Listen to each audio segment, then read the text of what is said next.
Can you rephrase that? How important is it for you to believe true things?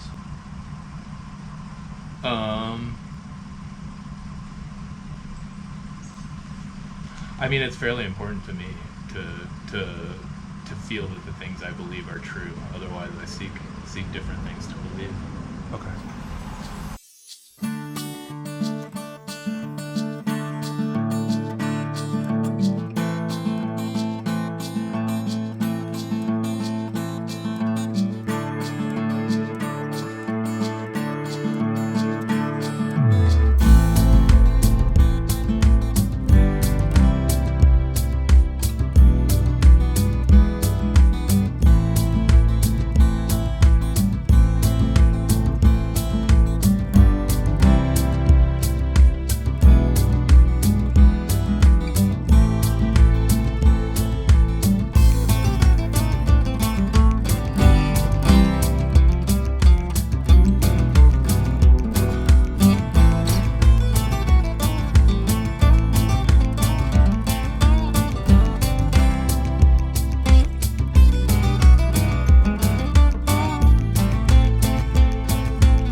What's your name? My name's David. Oh, same here. Your name's David too? Yes, David. Oh, wow. Yeah. That's quite a coincidence. Yeah, it's good to meet you. Yeah, you as well. You said it's okay if I record Yep. and put this on my YouTube channel? Yeah. Awesome. And you said that you were a musician, right? That's true. Yeah. Cool. What instrument do you play? Mainly guitar and bass, just the easy stringed ones with frets. String stuff. Yeah. Okay. Cool. Yeah, I was saying earlier I play drums, so we should get together and jam sometime. Yeah, no, I love drums. I tried playing them once, but it's hard for me to get all my limbs to do different things at the same time. Yeah, that That's the main hurdle to get over, I imagine, with drums. right. Like independence. Totally. Yeah, limb independence. That's kind of the hardest I part. tend to want to just do the animal from Muppets thing. I mean, whatever you're feeling in the moment, I guess. Yeah. Cool. Well, like I was saying, I'm practicing street epistemology. It's a way to have a conversation with somebody about something that's important to them. And I'll be asking you questions from a neutral perspective to kind of explore the sufficiency of the reasons and the reliability of the methods you're using to arrive at a conclusion. Do you have something in mind that you want to talk about? There's a couple of ways we can do this. So if you have a conclusion that you've made that you're fairly confident in, we can explore that. I have some other ways of exploring this, but is there something that you want to talk about? Something that affects your behavior? Maybe you could suss that out. I'm not the type of guy who comes to conclusions that I'm absolutely sure of. So Okay. Yeah. And I guess you don't have to be absolutely sure of it. But it helps if you're pretty confident about it. Some of those are out there, but Yeah. So some people like to talk about supernatural stuff, or something like viruses are harmful, or climate change isn't real, or a view that you have that you'd like to talk about. Another way that we can do this is we can keep the conclusion hidden. And I can ask you questions, and we explore your epistemology without me knowing the conclusion. That can be fun sometimes. Yeah. I also have a survey that we can look at. It's about 24 statements, and you have the opportunity to say how much you agree with it or not. Okay. I can kind of show you what the survey looks like. And I also have this can of words that I was writing down earlier. and you can pick one of these, and then you can define the word, and we can talk about that, or you can come up with your own. It's up to you. Yeah, this is fun. Of the three subjects you suggested, I'd say supernatural stuff is probably the one that seems most fun to me. It seems like talking about climate change or viruses might get weird given our current climate and virus situation. Right. That's the thing. This is a way to allow you to share your view without it being like a debate. I'm not gonna argue about it. I'm just gonna ask you things like, how did you figure out that this was the case? That kind of thing. So, but yeah, it's up to you. You said you were kind of leaning more towards something supernatural, or? Yeah, sure. Let's go with that today. All right, cool. All right, so what is a conclusion that you've got that you want to share?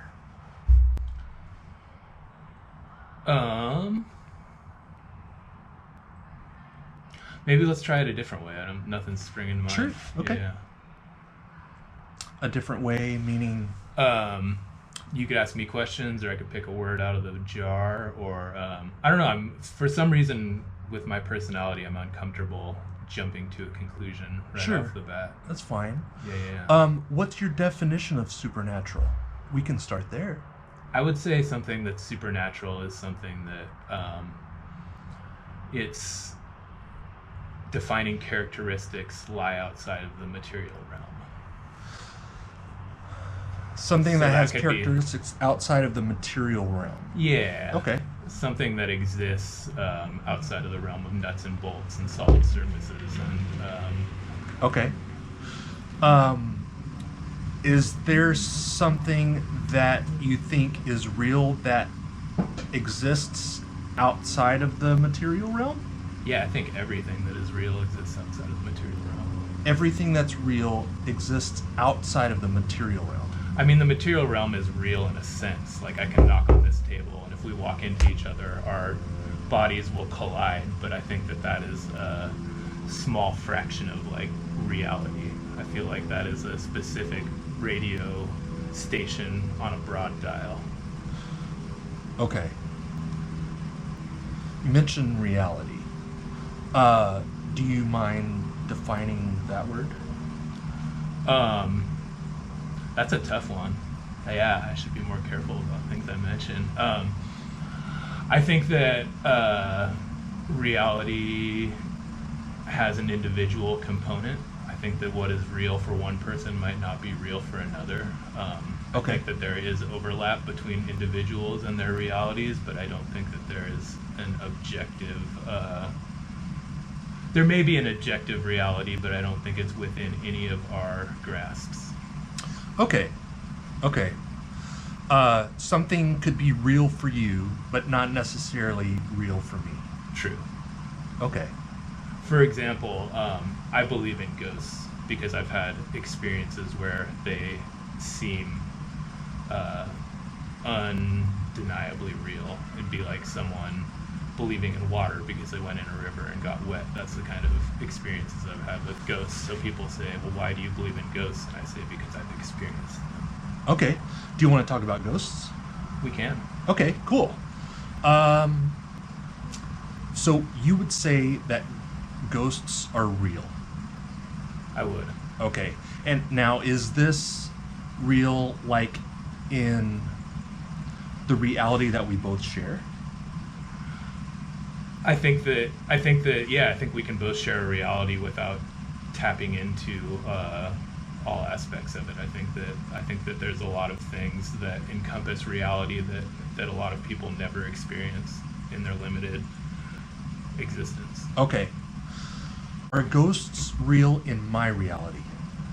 I think that they are, but I don't necessarily think that you will ever encounter them if you are of a specific mind, or if you are of a specific set of limited experiences. Okay. I think that their existence can be occluded by other things. I think that there's multiple ways to explain them, and I think that they're real in multiple senses. Okay. Ghosts are real in the reality that we share. Yeah, absolutely. Okay. Yeah.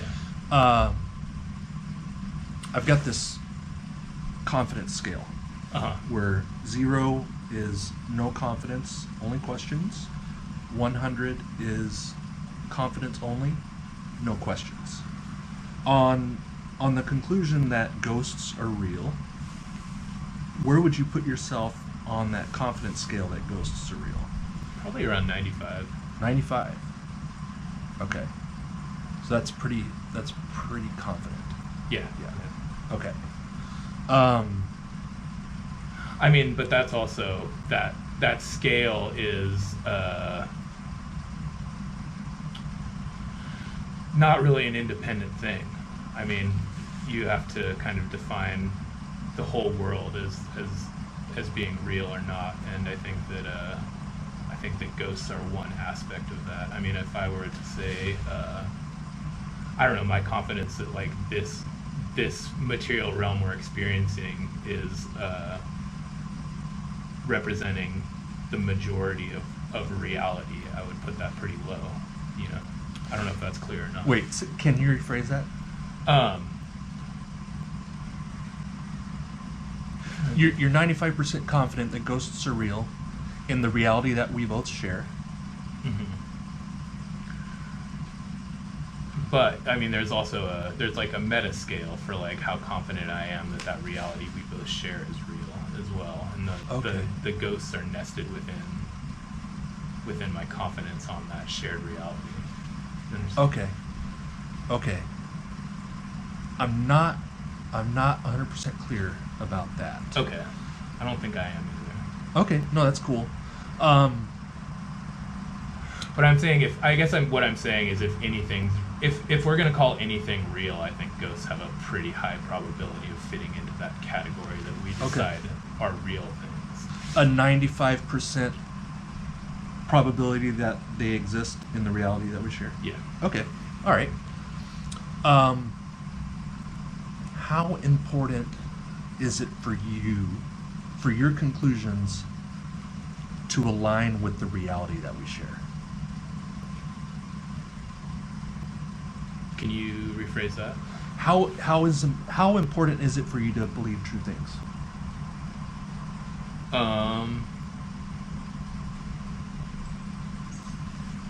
I mean, it's fairly important to me to feel that the things I believe are true. Otherwise, I seek different things to believe.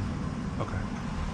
So it's But I mean, important defining like how far outside of like this body and this mind that sphere of truth extends is where it gets hazy. Okay. Gotcha. You're not kind of putting yourself in a box of having a high confidence that what you think is real is necessarily real. Would that be fair? That would be fair. Yeah. Okay. All right. That's cool. I mean, I look around the world and I see all of these people doing things that I think are kind of ridiculous, but I know that they're acting within their reality. I know that they're being true to what they believe, and I acknowledge that we just might not share the same view of what is objectively real. Otherwise, we wouldn't think and act so differently. Got it. Would you say that it's likely that we all share the same reality, but we interpret it differently? It's hard to say. I mean, And you can expand on that. Don't let me put words in your mouth. Yeah. I think that we're all in the same resonant field of moving energy, and I think that like reality is a constructed thing, and I think that construction can be pretty individualistic, and I think that oftentimes it overlaps with other beings that are in a similar place in space and time. But I also think that the idea of us as determinate selves is kind of suspect when you get down to the reality. I think that a more apt metaphor might be that we are individual waves in an ocean where our perception might be at the crest of the wave, and it might be stuck there our whole lives, but the deeper reality of the situation is that we're all connected to this body, and ultimately we are all the same thing. Okay. If I understand you correctly, what I'm hearing you say is that reality is like the ocean, and our interpretation of that reality is the waves that happen in the ocean? Yeah. Okay. Yeah, Cool. and I think that we experience the world through a limited bandwidth, and I think a lot of it is a lot of what most people call reality is making up a story that is more or less coincident with that experience of a limited slice of a bigger whole. Okay. Back to the ghost part. Yeah. How much does the confidence in this conclusion being true affect your behavior?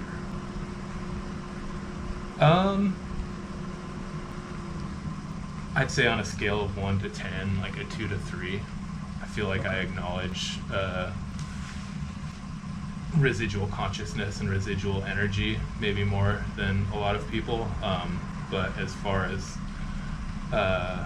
determining whether I go someplace or do something, it has a pretty limited effect on that. Okay.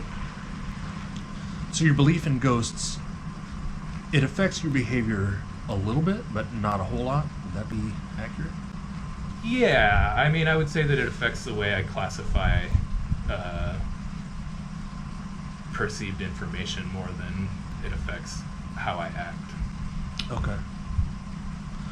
What would you say your main reason is for being 95% confident that ghosts are real?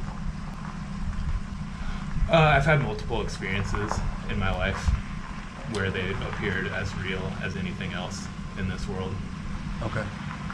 I had one particularly strong one at my grandparents' house when I was about 15. In California, I'm from Washington. I was on a trip with my mom. I woke up in the middle of the night with just an overwhelming sense of presence in the room. A sense of presence. Yeah, a presence looking at me, and the presence had a feeling to it. There was no physical component, there was no auditory component. It was just a certainty that this presence was in the room, and this presence was perceiving me and focused on me, and it was so dramatic, and it affected me so much that I immediately started trying to figure out a way to get out of that house and to convince my mother that I needed to go back to Washington, or I needed a hotel room, but it was imperative that I get away from this presence that I felt, and it was just as real as getting hit in the face. You know, it was that palpable and that real. It sounded like you experienced fear because Absolutely. of the presence that you felt. Fear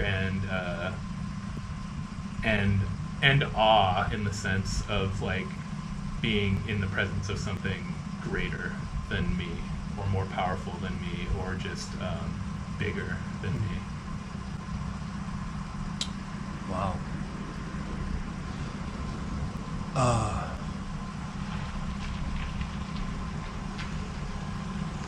So the main reason that you're 95% confident that ghosts are real is because of this feeling that you had of a presence being near you, and that caused fear.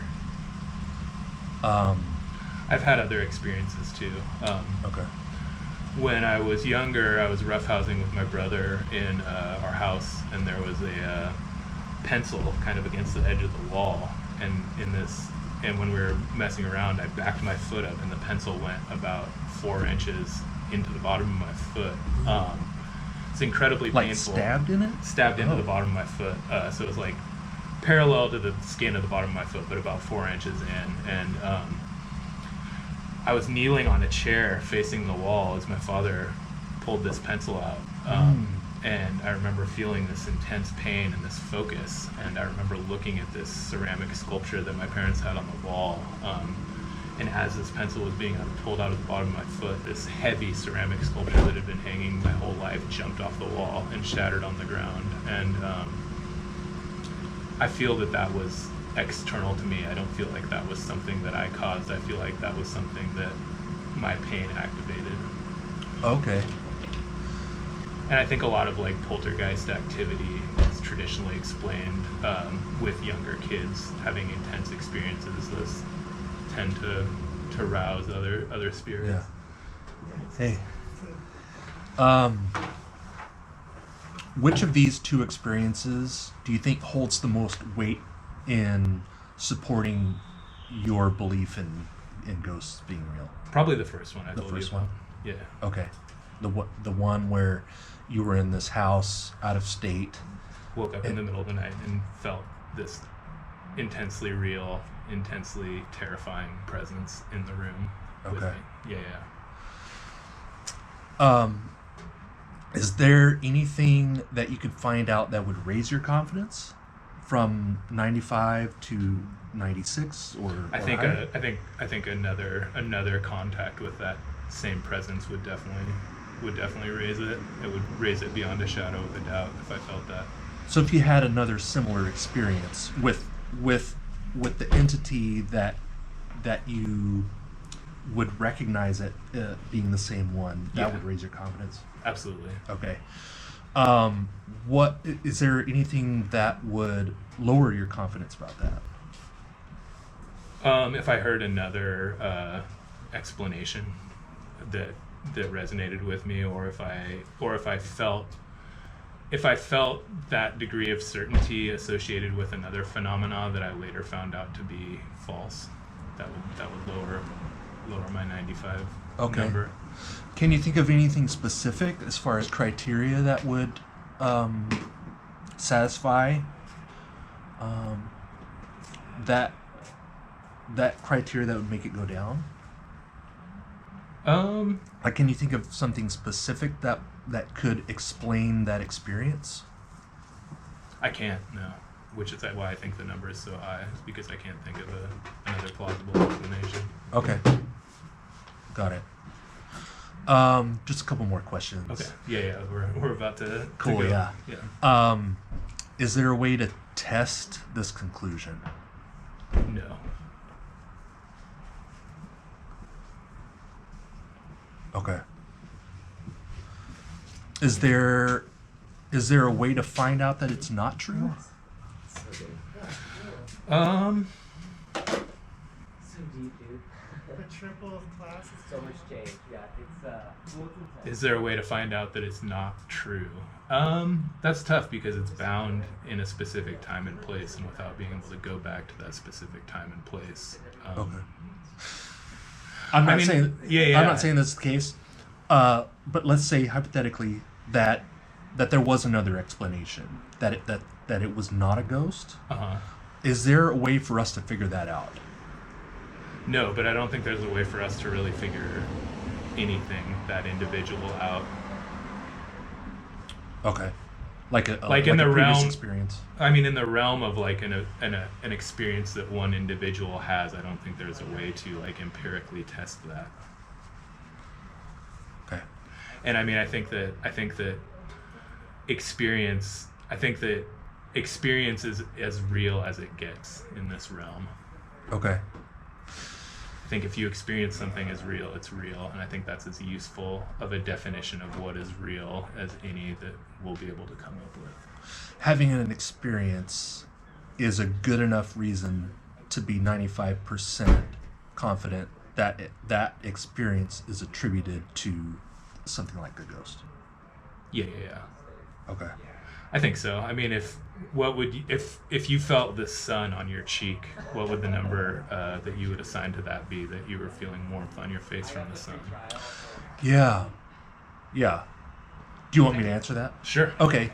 I guess I've got other reasons to be confident that the sun's real. Like, I wouldn't have to rely on a personal experience to be confident that the sun is real. Like, I don't think that I even need to be here for the sun to be real. That's where we differ, I think. I think that, do you think the food in your refrigerator is real when the door's shut? I have other ways of finding that out, I would say. But it's if you get to the quantum realm, like you look at quantum physics, and it pretty much comes down to things happen because we look for them. Mm-hmm. And I think we can extrapolate out from that in pretty powerful ways. Yeah, like something changes based on it being observed. Is that kind of what you're Absolutely. Getting at? Yeah. Okay. Yeah. Cool. Or yeah. something existing because it's observed. Got it. And it goes back to if a tree falls in the forest and nobody hears it, does it make a sound? It's that old question, and I would say no. Right. Gotcha. So it requires, for something to be real, it requires a mind to perceive it. Is that what would that be accurate? I'd say a consciousness more than a mind. Okay. Gotcha. One more question, and then you can ask me whatever you want. Is 95% confidence a good place to be with something that we can't test and that we can't tell if we were mistaken about?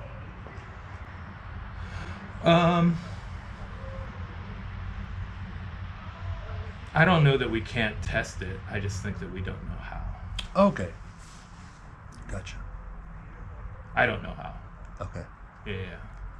It may be testable, but it's beyond me You're unaware of to a devise test. that. You're kind unaware of a test. test that could tell us if it was real. Yeah. Okay. Cool. Yeah. Any questions for me? Why did you? What made you start this project? I actually found somebody else's YouTube channel by accident, and they were doing basically the same thing. Oh, cool. Just talking to people, having conversations, consensually and respectfully, about particular views that strangers have. Cool. Yeah, so it's kind of fun. And you can ask me more questions, but before I forget, I wanted to offer, you can take one of these puzzle pieces, Oh, cool. and the idea is, if we have another chat, then you can get another color and Cool, build cool. out the whole set. Right on. Well, I like it.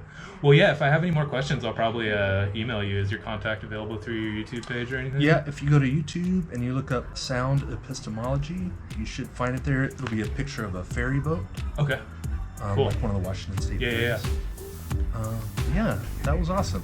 Right I on, really man. Well, yeah, appreciate thanks, you, thanks for chatting. stopping by. Yeah, totally. I'll check out your channel, and I definitely want to talk more. I just got kind of we're up against this time. Absolutely. Yeah, and sometimes it's best to Think about it. Think and about it, reflect. yeah. I agree. yeah, cool. All right. Well, it's nice to meet you. Yeah, you too. It's really coming